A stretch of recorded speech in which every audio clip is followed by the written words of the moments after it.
Okay, so get this. Today we are diving headfirst into AI and how it's going to change the future of warfare. Yeah, pretty intense stuff. It really is. We're going to be focusing on this company called Anduril Industries. They're making waves, that's for sure. Huge waves. And what we really want to do in this deep dive is go beyond just here's the tech. We want to get into why it matters. Like, what does this mean for, for global security and the future of conflict and all of that? Big questions.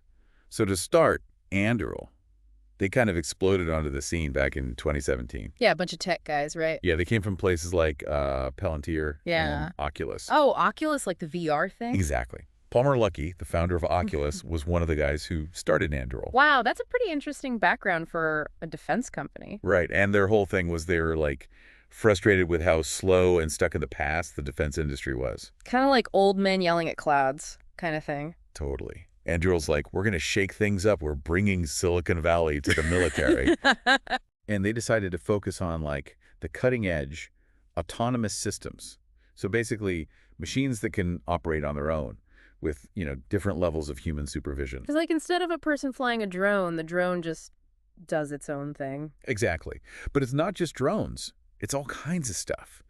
And the heart of their whole operation is this software platform they developed called Lattice. Okay, so what's Lattice all about? Think of it like an AI-powered command center. It connects to all kinds of sensors and devices, drones, cameras, radar systems, all of that. Just gathering all this information like a giant data vacuum. Exactly. And then it analyzes all of that in real time.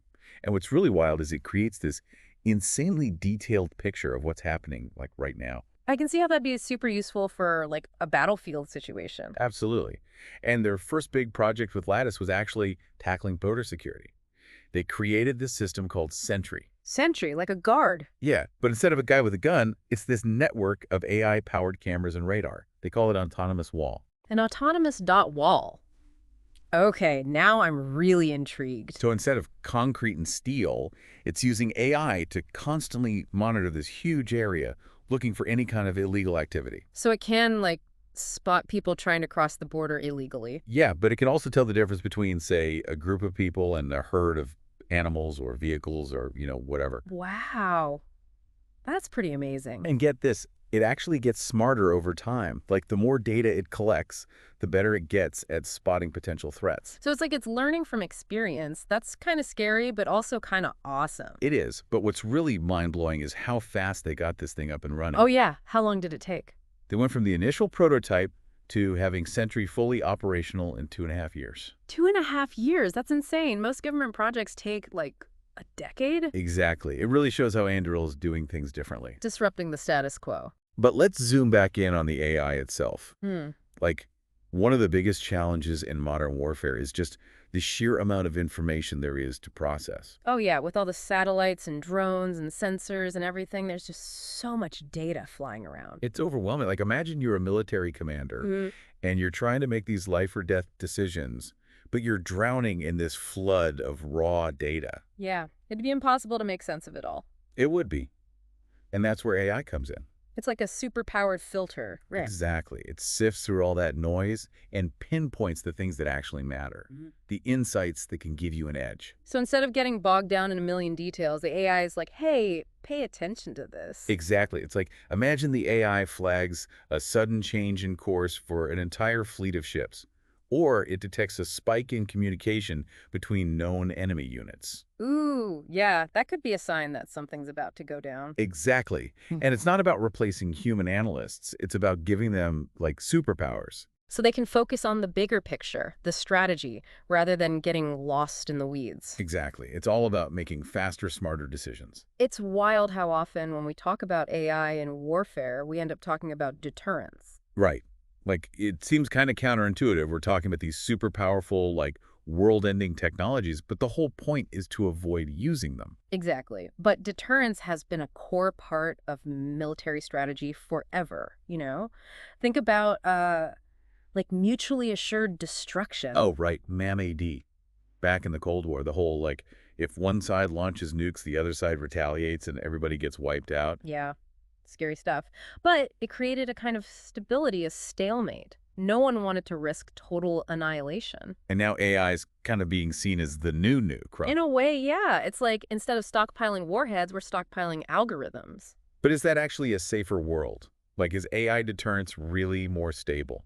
It's tough to say for sure. I mean, some argue that AI could actually make things more stable because it takes human emotion out of the equation. So, like, no rash decisions based on fear or anger. Exactly. An AI system can analyze a situation, run simulations, and recommend a course of action based purely on logic and data. In theory, that reduces the risk of miscalculation or just like bad judgment calls. But then there's also the flip side, right? Like, what if we become too reliant on these AI systems? What if they get hacked or something? That's a valid concern. There's always the risk of unintended consequences with technology, especially with something as complex as AI.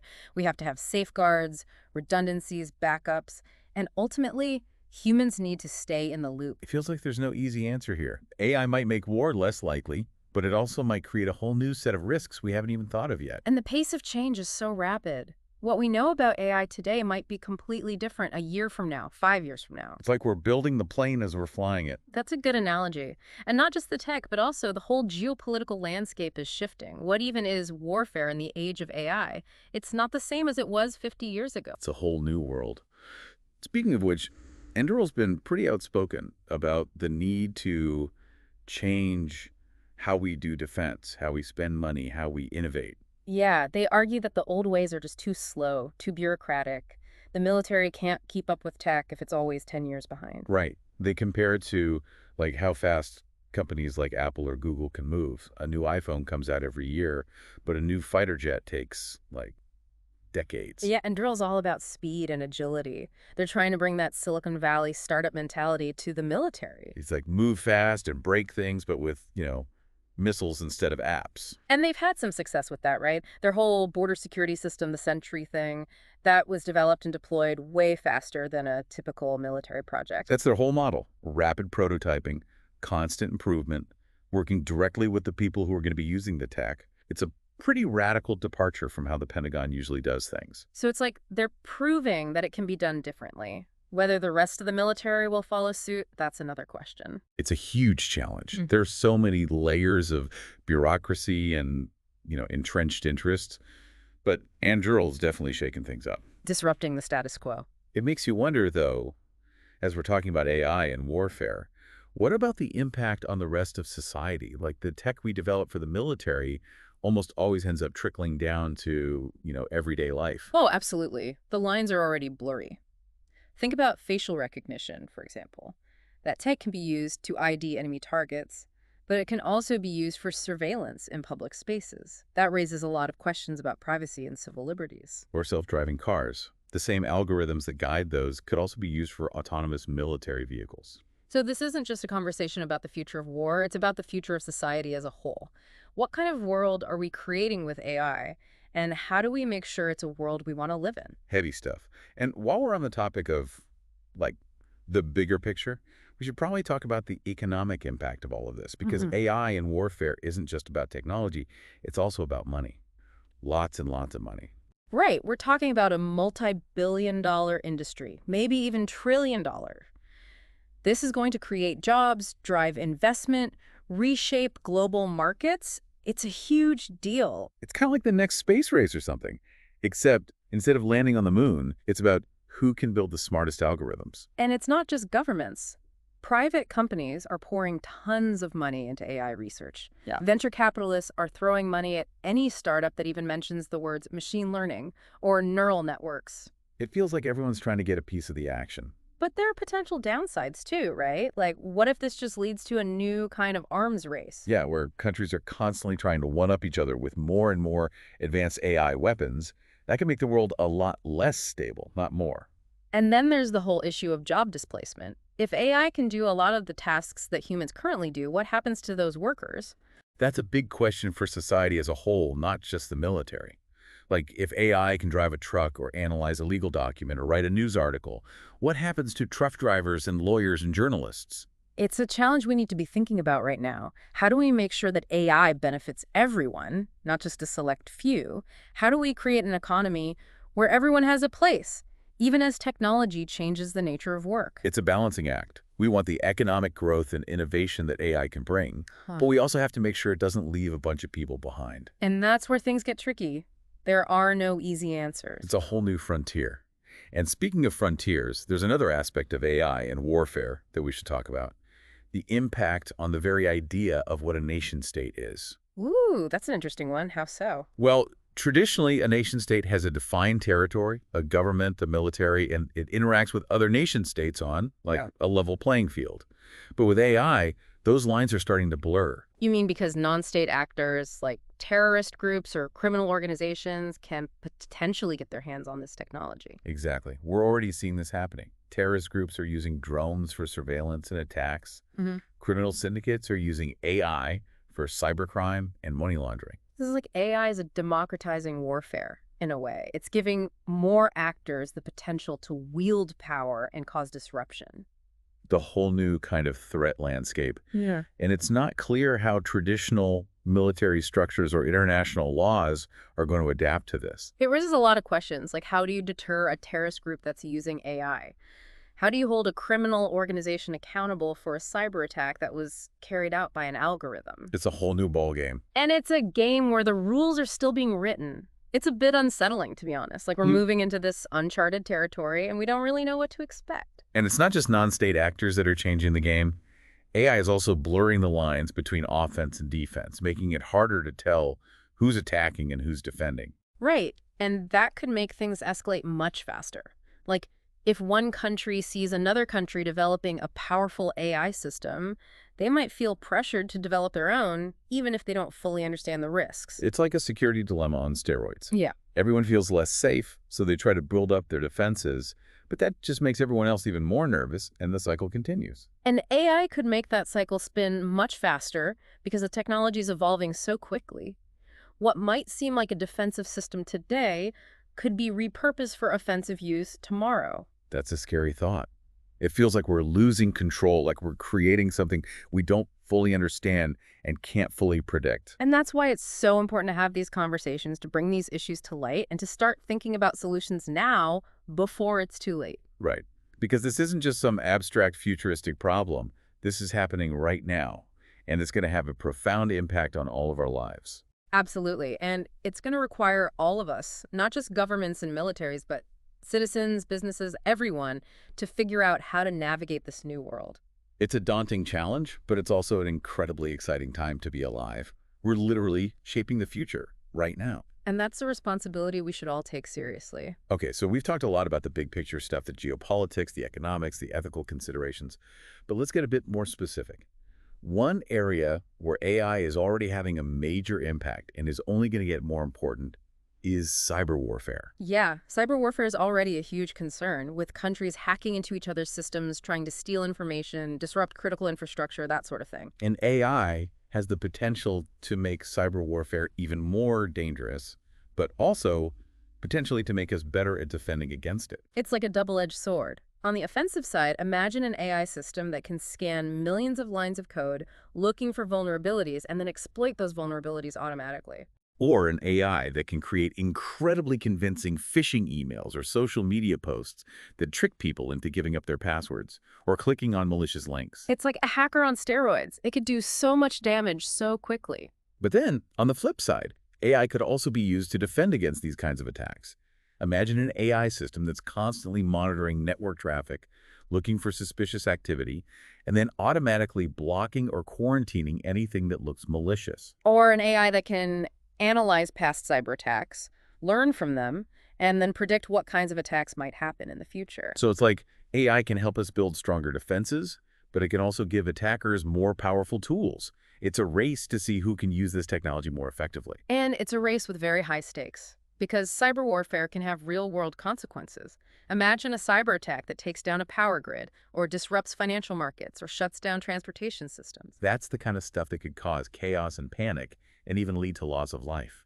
It's a reminder that cyber warfare isn't just some abstract digital thing. It can have very real and very serious consequences. And it's something we need to be thinking about very carefully as we develop and deploy AI. How do we make sure this technology is used for good, not for harm?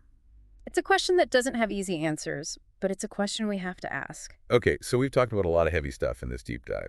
We've talked about the potential for AI to change the nature of war, to reshape the global balance of power, to create new economic opportunities and risks. But at the end of the day, it's important to remember one thing. What's that? AI is a tool. And like any tool, it can be used for good or for bad. It all depends on the intentions of the people who create and use it. You're absolutely right. We can't just focus on the technology itself. We have to focus on the human element, the values, the ethics, the choices we make. Because the future of AI isn't predetermined. It's up to us to shape it. And that's both a daunting responsibility and an incredible opportunity. We're at a crossroads, and the path we choose will determine the kind of world we create. It's kind of like this whole thing with AI and warfare. We're always wrestling with this like tension between innovation and control. Yeah, trying to push the boundaries, but also, like, not create a monster we can't contain. Right. And it feels even trickier with AI because like by its very nature, it's supposed to learn and adapt. And get smarter. Yeah, smarter, faster. So it's like, how do you control something that's constantly evolving and like outsmarting you? Big question. One approach people are looking at is this idea of explainable AI. Okay, explainable AI. So like the AI can tell us what it's thinking. Kind of. It's more like the AI has to be able to explain its decisions in a way that humans can understand. So instead of just, launching the missiles, it's also telling you why it's launching the missiles. Yeah, like what data it looked at, what scenarios it considered, what the potential outcomes were. So the human operators aren't just blindly following orders. They can actually understand the AI's logic, And that's key for building trust, right? You're not going to hand over control to something you don't understand. especially when it comes to something as serious as like launching a weapon. But even if we have explainable AI, there's still the possibility of like unintended consequences. Right, because the AI might come up with something that we, with our limited human brains, didn't even consider. It could see patterns or connections that we just don't see, And that could lead to, like, unexpected outcomes. which could be good or bad, I guess. Yeah, exactly. Which is why we need to be really careful, really thoughtful about how we develop and deploy AI. It's like we're experimenting with something incredibly powerful, and we're still figuring out the rules as we go along. And the stakes are incredibly high. We're talking about technologies that could potentially, end civilization as we know it. I know it's kind of terrifying, but also kind of exhilarating. It's like we're on the verge of something huge. It really does feel that way. And this idea of AI learning faster than humans, that's both exciting and scary. Right. Like, what happens when AI surpasses human intelligence? Is that the singularity everyone's talking about? Do we end up with, like, Skynet from Terminator? Hopefully not. But it's something we have to think about. Like, how do we ensure that AI always remains under human control? I mean, it's all about how we design it, right? It's not like AI has its own goals or desires, at least not yet. Yeah, it's a tool. And like any tool, it can be used for good or bad. It all comes down to human choices. The decisions we make today will determine the future of AI. And those decisions need to be made carefully. So we've covered a lot of ground in this deep dive. We've talked about Anduril, this like upstart company that's shaking up the defense industry. We've talked about the ethics of autonomous weapons, the potential for AI to make war more or less likely, the impact on the global economy, and like the very nature of conflict in the 21st century. It's been a wild ride. It has. And I think what's become clear is that this conversation about AI and warfare, it's not just about, robots and missiles. It's about the future of humanity. It's about the kind of world we want to create. And that's a conversation we all need to be a part of. So if you're listening to this, keep thinking about these issues. Read more about it, talk to your friends, get involved. This is too important to leave to the experts. We all have a stake in this. And we all have a responsibility to shape the future of AI. So thanks for joining us for this deep dive. It's been a pleasure being here. And we'll see you next time.